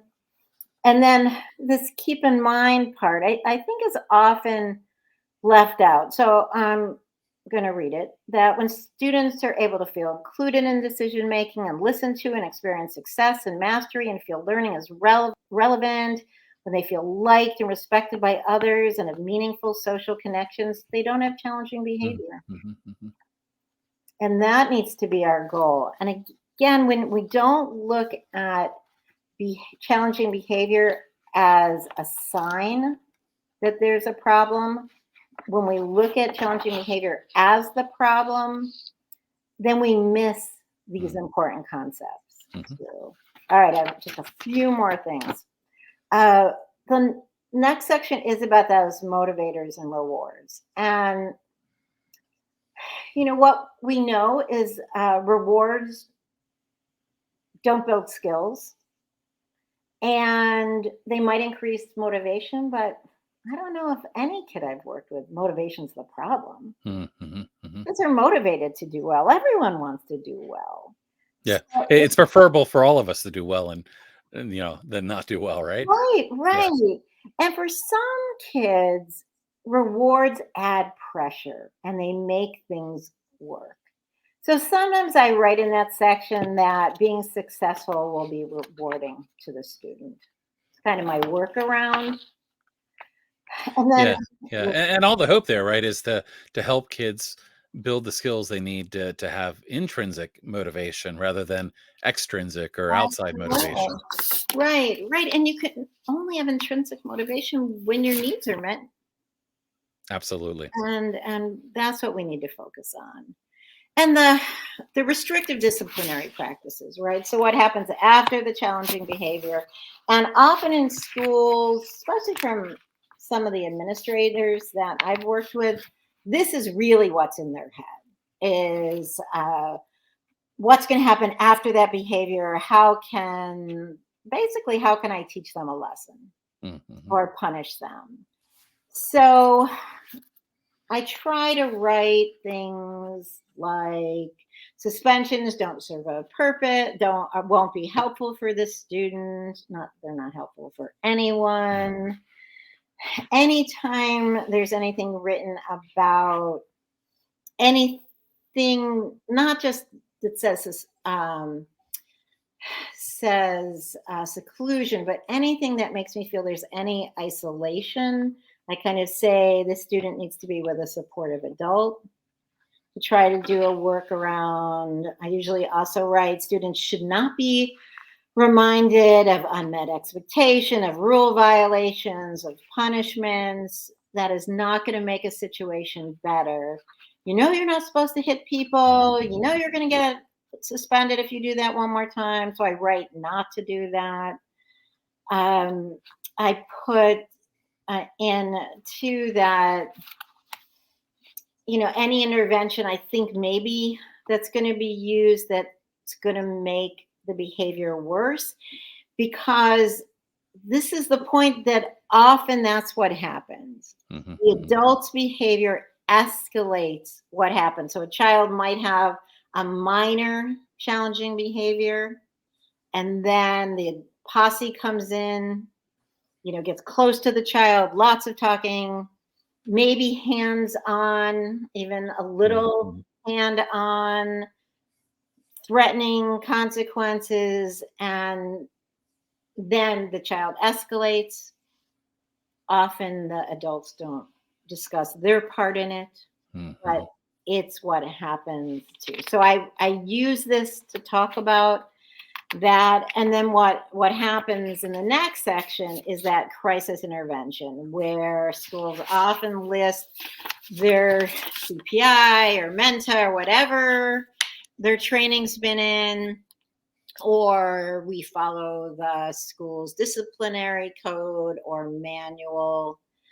So this is, the section that can result in seclusion and restraint. So yeah, one of the things, and I'm sorry to interrupt, but one of the things that I've seen here in Maryland and other places is that if restraint and seclusion, of course, are designed to be crisis management interventions. And again, we have different state laws in different places, but the basic idea is you should never be using these things unless it is a crisis of such a magnitude someone could die, that there could be a serious physical imminent harm. Yet more often than not, they're used for non-compliance, disrespect, minor behaviors, all these other things. And one of the things that we've found is that if you add them to a behavior management, if you add them to a behavior intervention plan, they're more likely to be used. Just the fact of putting them in that crisis management section makes people more apt to use them and use them in ways that are not even consistent with the law. So here in Maryland, many people believe that, oh, well, if it was in the behavior plan, then we can use it as and it becomes a planned intervention. Right. It's no longer crisis management if it's a planned intervention. So, I mean, it certainly seems to me from experience like it's best to avoid those things even being in. Absolutely. Yeah. Yep. Absolutely. It's often in the cases I've worked in with lawyers and all, it's a big fight. Yep. It's a big fight too. But it's true. If you build it, they will come. Right. Right. If people are trained in it, they will use it. Right. But it legally is a big fight Mm-hmm. to not have it. So I usually just fight against it. Mm-hmm. And put in the alternatives. So I write a low arousal approach, and I explain what that looks like about, the adult being calm and making their presence kind of as small as possible and not talking and giving a lot of space. And then I write removing others from the room, which often I get a lot of pushback from the schools. We can't remove the other kids. I'm like, don't they go to the library sometimes? Or what's wrong with a walk? Mm-hmm. You're going to walk around the building, because it just makes everything worse. To have kids struggle in front of their peers. Yeah, well, not to mention if it escalates and a child ends up getting restrained or Yeah, secluded. it's horrible. It's Yeah, traumatic. I mean that's traumatic to see. That's It traumatic to is. view. Of course, our work really needs to be done to be proactive and try to reduce the likelihood that a crisis is going to occur in the first place. But if it does occur, and I've heard that pushback as well. Well, it's not fair to the other kids. Well, again, we should be working to the point where we're avoiding those crises to the Absolutely. greatest extent possible. Absolutely, too. And I also think part of our job in the schools is to help kids be empathetic Hmm. and say, everyone's struggling. We want to support people that are struggling. And Hmm. giving privacy is part of that Hmm. too. So data collection, just, it's hard to do, right? It's hard to take data. It's a lot of work. Often it's made way too complicated and not realistic. And then there's all these data sheets and they go in a file and nobody ever looks at them. So it is nice to have data to know if your supports are working, but it needs to be easy to use, easy to understand, so we can use them for decision making. And not have a negative impact on the student. And the reason I say that is I have Oh that yeah. experience. My son had once a teacher who was very much into data collection, and every time he would do something that she thought deserved a mark on the data collection sheet, she would make her mark. And one day, I mean, he became aware of this. He became aware that she was collecting this data, and he said, "Do you ever mark down the things I do right?" I mean, and that's the way it reflected to him. Like, Right. here's somebody just following me around and putting a mark on a piece of paper every time I do something wrong.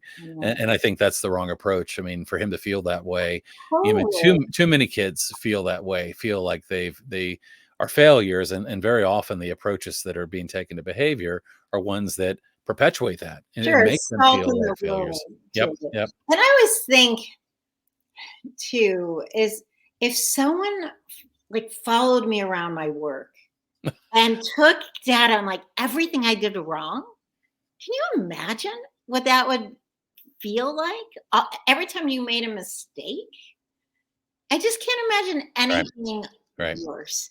And Right. again, the data is really based on what the adults are doing. That's Mm-hmm. how I want it Hmm. too. Hmm. If we're offering these supports and doesn't have an impact, and that's kind of the mindset I'm hoping people can switch to. And these meetings are horrible, as I said before. So I tell my clients, be nice but assertive, compliment anything you can, don't go alone under any circumstances, and you can record it because most people are just so stressed they can't really process. But often then the schools then have the right here to record it, and that often Mhm. happens. But I think that's fine. I think it's fine to record it or have someone else take notes for you. Self-care before and after.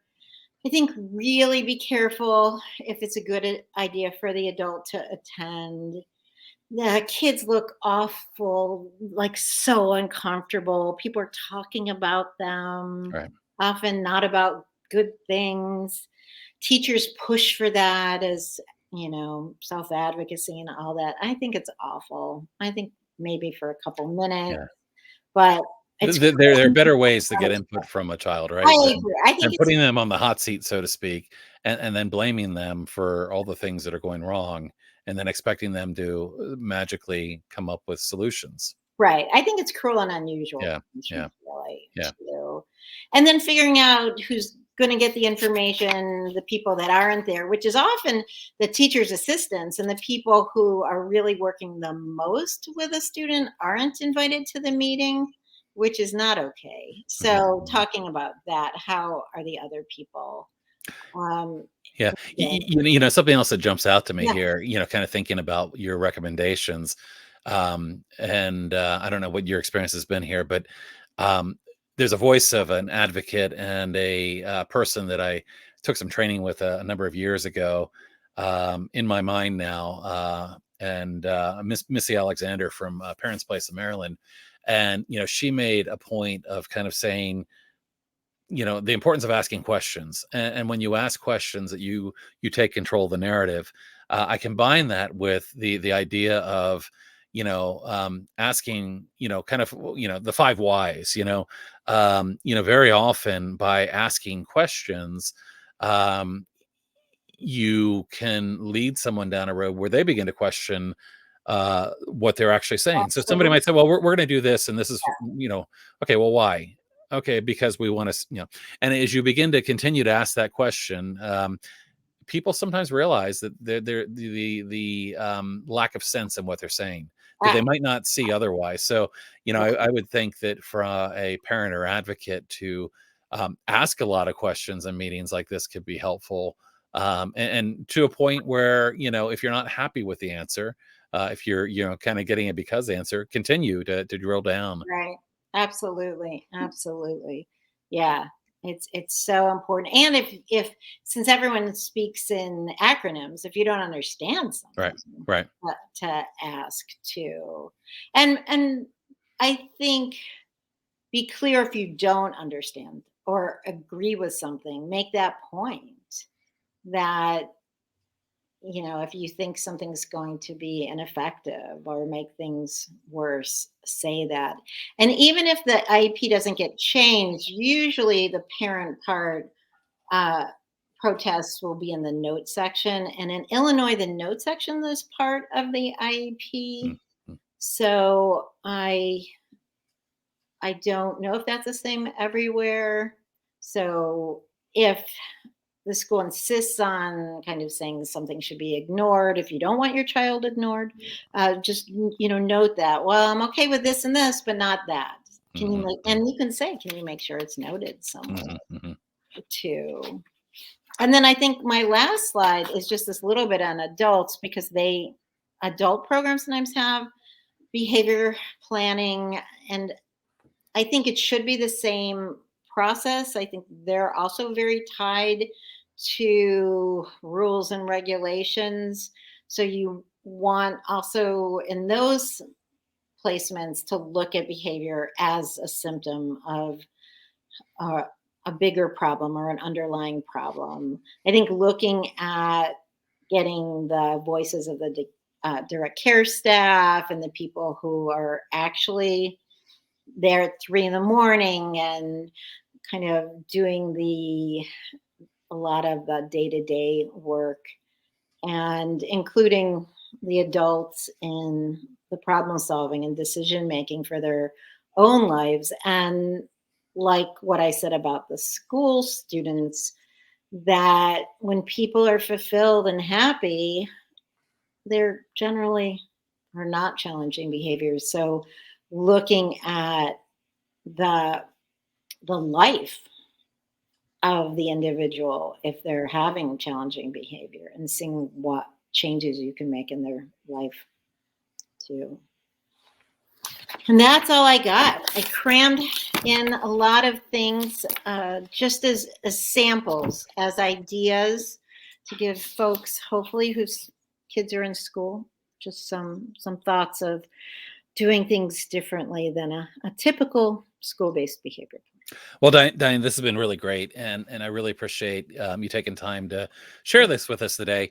Of course, I was just seeing your presentation before. Now I see that we've gone fairly long today, I know. but that's good. And you know, I just want to let people know that I wasn't trying to interrupt you frequently, but we kind of talked about, Oh, oh, yeah, yeah, yeah. yeah, well, let's make it a conversation. Oh, So yeah, I love that. hopefully, I think the dialogue might have sent us a little bit longer than usual, but hopefully some of that was really helpful. I had one question still burning in my mind, Sure. and that is around people. So one of the things that I've seen and know many other children that have experienced is so they're doing well in these three classes, but they always are having problems in this specific class. Yeah. And sometimes it seems to come down to an individual. And it's the approach that they might be taking with a child. And you know, again, you know, well intentioned but sometimes inappropriately trained staff are not only failing to de-escalate children that are having difficulty, but they actually can escalate them. And very much so, I think a lot of people would relate to this experience where it's somebody that seems to be you know, even if not intentionally, kind of setting off their child. How do you manage that, or how do you address that, knowing that you know, again, you know, you get that statement of, well, we know that they can meet the expectations some of the time, and Right. some of the time, in fact, the problem could be the people that are supporting the child. And then you're right, it happens all the time. I think it's different in different situations. If I have a good relationship with the administration, I go to them and I just say, this is what I see. Like, how are we Mhm, going to fix this?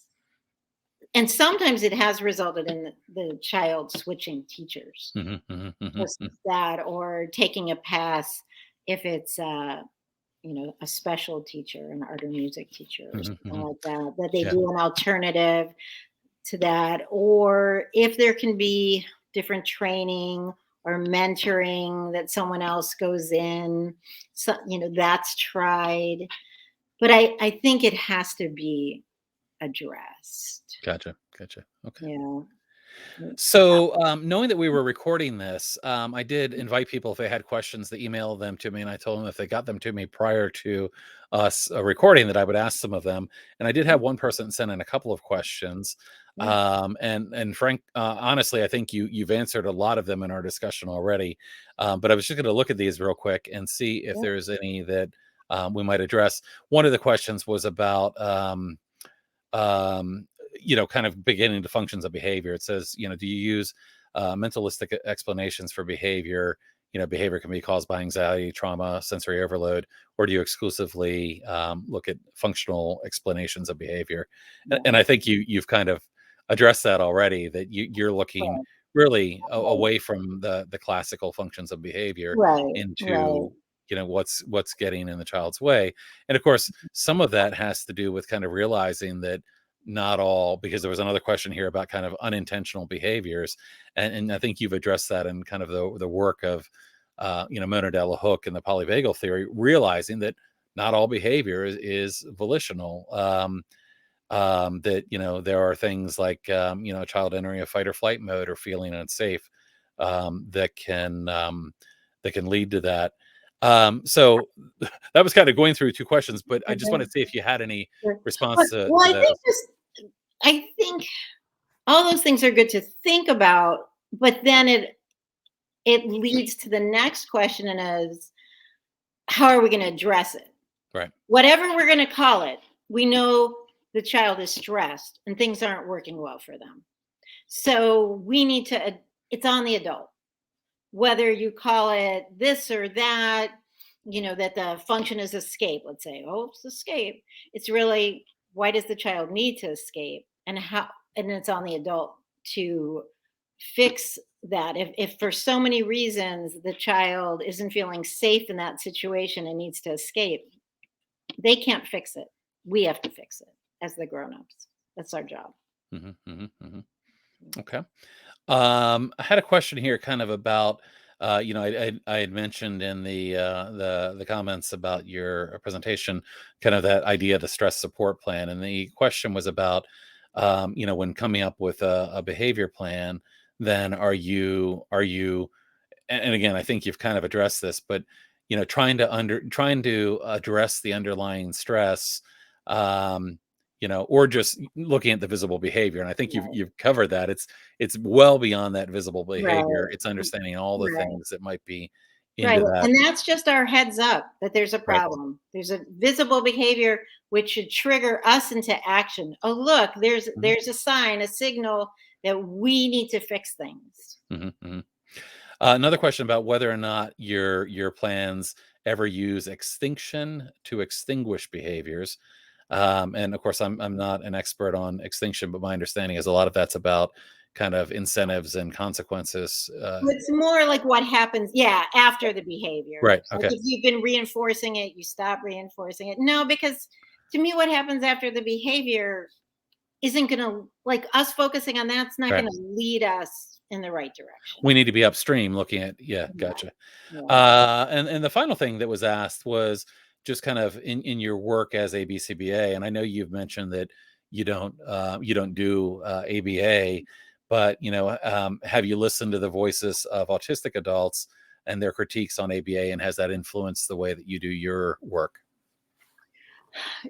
Sure. I have. I mean, I don't do ABA, but I have clients that are autistic adults. I think it doesn't really come up with most of my clients. I think hadn't had ABA, or it hasn't come up. I don't, because I think in part people don't come to me because I'm a behavior analyst. I mean, that's not Right. how I support. I don't support them in that role. We don't think of that's my approach. If they're wanting, let's say, to get a job, so to change some behaviors or some things they're doing to get a satisfying relationship or a job, I partner with them on on figuring out how they're going to be successful.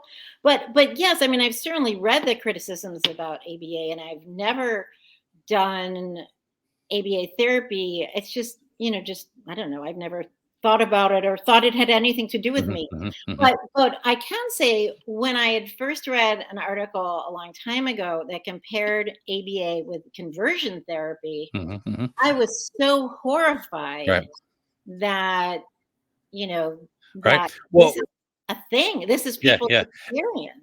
And they share the same roots. We had a fantastic presentation by Robin Rosinski at one point, Mhm. and the roots of ABA and conversion therapy are the same, and a lot of it's about kind of those compliance based approaches. I know groups like the Autistic Self Advocacy Network and others have put out great information on kind of the experiences of autistic individuals related to that. But and I know you're aware of kind of the the impact that that's had. And I mean, honestly, I think that the approaches that you take are not, you're not about compliance. You're not about Mhm.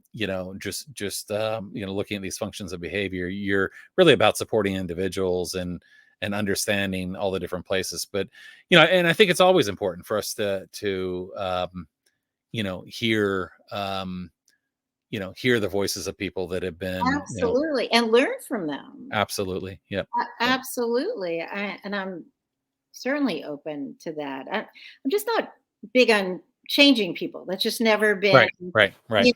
something in my consciousness, even though I certainly know that it's been done to so many people for so many reasons. With a really tremendous impact so often on people that have been through Oh, those yeah, things. And it's I think horrifying. Yeah. I think no matter who might be, working with you or your child or whoever it may be, the goals of what somebody's approach is so important. Any kind of therapist, or whether it's an occupational therapist or a speech therapist, Yeah. or Yeah. somebody working around behaviors.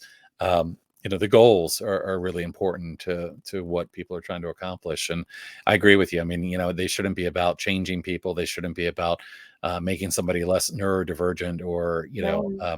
Right. And they shouldn't be about my goals. Right, right, Like there's no place in it for my right, goals. right. I don't view my role Mhm, mhm. as that way. Well, this has been a really great conversation, and I've really enjoyed the chance to talk to you and listen to your thoughts. I know we've talked about it before many times, about how there are many schools out there that are developing these behavior plans that are really causing a lot of damage, Yeah. that are following well entrenched approaches that aren't really helping kids. And I appreciate that you've been looking at this from a different lens and trying to figure out how you can create something that actually will help people, and will help the kids that are having the plans written, I because hope really so. that should be the goal. So really appreciate the conversation, and want to thank you for joining us today. I will mention to our viewers that we'll have another session coming up in 2 weeks. We're actually going to be talking to survivors from the troubled teen industry, Mm. and learning more about what happens in the troubled teen industry, and what you can do to help stop that. Because these things that we talk about, restraint, seclusion, the way that people try to change behavior, happen in many different settings. So Diane, thank you, and Thank thank all of you. those of you that have joined us today, and we'll look forward to seeing you again soon. All right. Thanks so much, Guy. Thank you. Bye.